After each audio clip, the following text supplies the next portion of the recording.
Hi, it's Sean, the Fluency Awesomeizer, and this is Decoding Multi-Syllabic Words, episode 107. Got a couple of words I'm going to take a look at today, but first, I want you to get ready to read a passage I've written. I want you to read this right out loud, okay? It's kind of like a paragraph, I guess, but definitely click pause to give yourself enough time, all right? So I can continue with this video. Get ready to click pause. What does this say?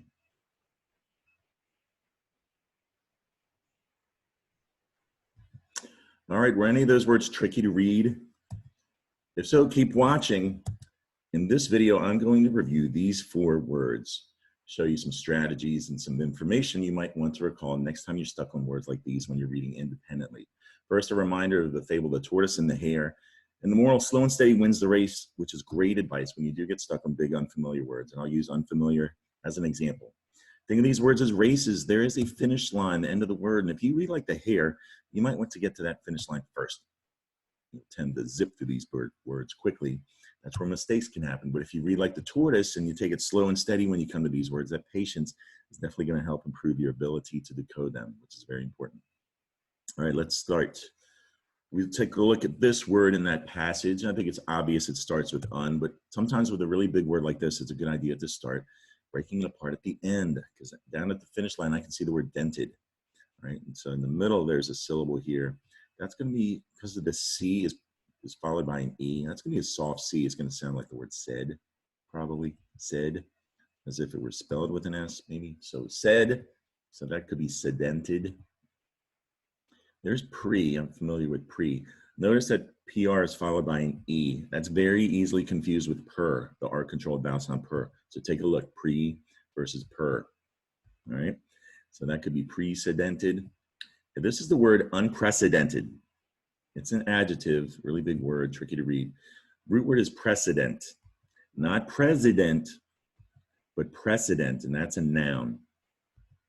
And the root word of precedent is precede, the verb precede. And we get that word from the ancient Latin language, precedere. And this is a Latin root you need to be familiar with, C-E-D-E, seed, means to go, right? And this is a Latin prefix, P-R-A-E, pre, meaning before. And so this part of that Latin word was kept in English to make the word precede, which means to go before.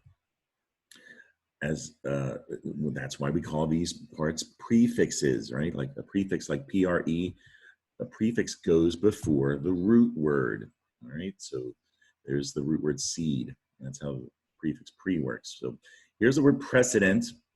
That means something that happened before that's now an example. To make sense of that word, apples, all right? Apples are a symbol for teaching. That is a precedent set long ago. And people might still give teachers apples as present. But for some reason, crazy cursive writing like this is now a precedent for teaching. So add ed to the end of precedent, you have precedented. That's an adjective, meaning accepted or established. It's precedented that crazy cursive writing like this is accepted in teaching. Prefix un, add that to precedented, you've got a new word, unprecedented, means hasn't been established yet, right? So precedented, apples representing teaching, that's established. But pineapples, now that is unprecedented. If you were to give your teacher a pineapple as a gift, that would be unprecedented, right? Makes sense? Unprecedented. Unprecedented. All right, another word we looked at starts with per. R-controlled vowel sound there, per. Scent, you know, scent. And there's the word age. This is the word percentage. Percentage is a noun. The root is percent, which is also a noun, but can be used as an adverb too. And the origin of percent is in Latin as well. Surprise. Percentum. In Latin, the per means by or of or about. Centum is Latin for 100. That became the French word person, and C-E-N-T in French is pronounced cent, and that is the French word for 100. So percent in English literally means per cent. That means out of 100%. Cent, there's, a penny is a cent, and that's 1 out of 100 cents. That makes a dollar, right? So that's 1/100th. So percent, put the AGE at the end. That's not the word age. That is a French root. You can consider that a French root. Percentage, and you see AGE at the end of a lot of words in English. It sounds like edge or maybe idge, depending on where you live, I guess, percentage, but it's spelled AGE, and you see it in the words courage, AGE, passage, there it is, and beverage, for example, a couple examples there, and percentage. And here's 48%, that is a percentage, meaning 48 out of 100. Percentage, another word we looked at, starts with prox. There's im, there's mit, and that looks like the word city, so that could be midi. Yeah, this is the word proximity. Proximity is a noun that originates in Latin as well. Proximus is a Latin word meaning nearest or next to. Another Latin word, proximitas, meaning nearness. So that part of the Latin word was kept in English, or I'm sorry, French. It became a French word, proximité. Proximité meaning nearness. And there's the French part of this word, proximité, the E with an accent there. In English, they changed that to a Y, proximity, meaning nearby or close to. And people like to keep Kleenex close by or nearby in proximity, proximity. Another word we looked at, or the last word we're going to look at here is ap, prox, proxim.